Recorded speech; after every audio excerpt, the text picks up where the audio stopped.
The old world of Europe meets the modern world of professional surfing as the world's best gather here in Europe. And we see day one of the Cascais Women's Pro unfolding. It is that do or die round two, and we are deep into heat four now. And the draw itself, Sage Erickson finds herself in a position to possibly fall out. She'll be up against the injury replacement, Pauline, the young talent out of Francais. And of course, Pauline finding form on the qualifying series. She's currently sitting 8th. 23 heat wins in the qualifying series and 12.38 heat averages. But she's got to take it to this lady on screen, Sage Erickson, who is running hot. Of course, Sage all the way through to the semi-finals at our last stop on the Samsung Galaxy Championship Tour just a week ago back in Trestles, and moving into round 3. So all of our athletes back on display in round 3. Meanwhile, Sage Erickson's opening offerings, Strada. Wow, beautiful turns up into the bowl. Wow, really strong, solid surfing right there from Sage. I think that was some of the better surfing we've seen through the day. Like to see, we love when they turn up the volume a bit, and we saw that right there from Sage. Now, Pauline, this right-hander waiting for her. She doesn't force any issues. Then she gets the jam in the top corner. Connects the flow of that surfboard. It's a little bit of a sleepy section here. Again, she doesn't force any issues, just really looking to make a statement. And as I say that, she falls in a bit of a hole there. Good to see Pauline get in the ring and roll up her sleeves. What are you thinking of that first turn? Oh, beautiful turn right there. Unfortunately, on the inside, the wave kind of just petered out. The playing field is so odd here that you've got so many different waves almost overlapping, as you saw those two waves kind of meet up and really pushing her off the back of the wave. And as we see her paddling out, we saw she was in the whitewater area. And within that whitewater area, we saw a perfect wave peel through there. Different elements that they're having to deal with and find on their way back out. Like right here, it looks like she's trying to find herself a little wave on the way back out. Strada, you scripted it. She didn't get anywhere near the main takeoff zone, but she's found the inside runner. Now let's see if she can turn it into points. She's got to start building some momentum. Young Pauline will approach that section, and that's going to pay out right there. So big emphasis on that final turn. You spoke about it. It cost Teresa Bonvolo in the previous encounter as she fell in that exchange against Milea Manuel.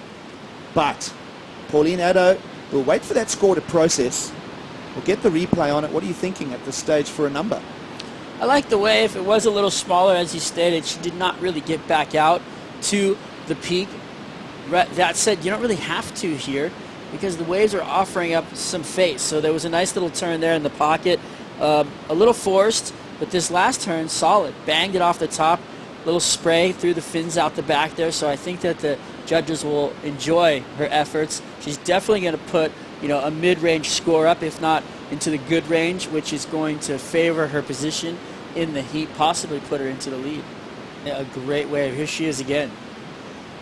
Little look. So she's going to stick to that formula there, Strada. Yeah, why not? She seems to be finding stuff, and then out the back right here, Sage Erickson. Well, Sage has figured out that Pauline is at work on the inside. Erickson now with a third ride. One of them is a little throwaway score. So she'll want to hold on to this, keep that rail moving. Sage, of course, taking that qualifying series win in Spain. And that's a nice little click there as well. Off the lip, lands it squarely, brings the conclusion. She opened with the 7.83.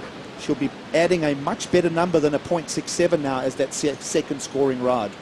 I wonder if they will deem that complete as she dropped down with the lip.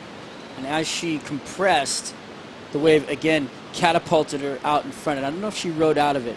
Definitely a good choice of wave. She comes around the corner here. There's a carve down into the bowl, which was a nice little sweep, and then another one.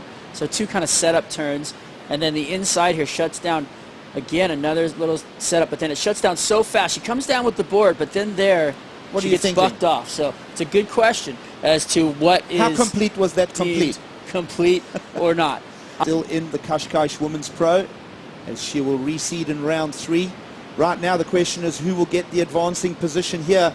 Sage Erickson will pick a backhand opportunity in Portugal. Open wrap. She started with a 7.83 early on. That's a nice big hack in the pocket as well. So she's trying to replicate did 2 great turns. Right here, comes around off the back, snaps away off the top, and then this turn right here, the finisher, right up into the bowl, puts a lot of emphasis into it, a lot of power, and with that I think she's going to better her 3.53 there and extend her lead, and Pauline's going to have some work to do. Paige Erickson, of course, with all the Californian hope on her. And let's have a look at Pauline here, because she's going to enter into one of those right-handers, and you see that wave just breathed, so she's got to regroup now. Deep bottom turn to incomplete, so in the context of this heat, that's going to be a little throwaway number. She's got to get back out there and attack Sage Erickson's opening ride, at least a 7.83, and herself into a smaller requirement. Yeah, definitely. She's going to have to do exactly that. See what she's got here, Giggs. 6 minutes to play. The young French lady off the bottom. That's a nice snap. The wave hasn't done anything quirky either. And as I say that, the wave will just breathe and Addo will go down in the effort. Still some time. By Pauline. Well, the steepness of the left-handers is allowing Erickson some strong rail work on the backhand.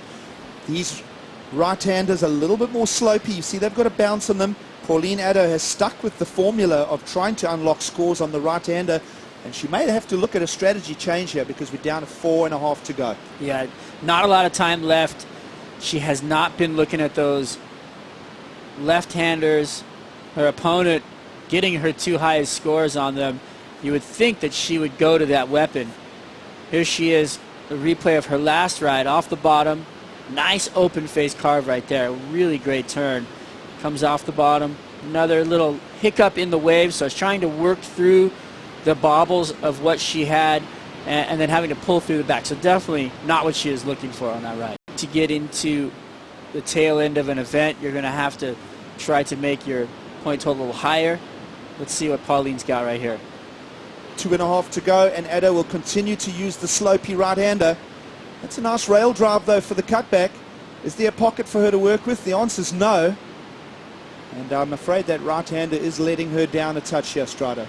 And she's going to bow out of this event. Sage is going to move on, continuing her campaign of stomping on through, surfing really well. Yep, Erickson doing a great job here. Respectable scores, a 7.83 and a 7. Those will appear in the top 10 heat printouts for the day. And a great job for Sage Erickson, in form here and continuing through the Cascais Women's Pro.